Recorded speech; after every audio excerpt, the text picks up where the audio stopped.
एकदा एका गावात गणपती नावाचा एक शेतकरी राहत होता. त्याच्याकडे मोत्या नावाचं एक गाढव होतं. मोत्या दिसायला धष्टपुष्ट होता, पण तो खूप आळशी होता. गणपती त्याला बाजारात सामान ने-आण करण्यासाठी वापरायचा, पण मोत्याला जराही काम करायचं नव्हतं. एकदा गणपतीने मोत्याच्या पाठीवर मिठाची पोती लादली आणि ते दोघे बाजाराकडे निघाले. वाटेत एक नदी लागली. मोत्याला वाटले, मी जर पाण्यात बसलो तर हे ओझे कमी होईल. त्याने मुद्दाम नदीच्या पाण्यात डुबकी मारली.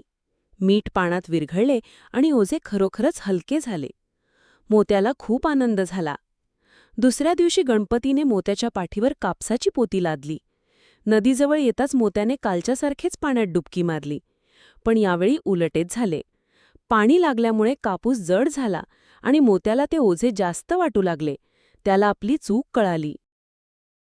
एवढी छान गोष्ट सांगितली, तरीही तुम्ही त्याला लाईक केलं नाही, सबस्क्राईब केलं नाही. मोती गाढव खूप चिडलेला आहे तुमच्यावर.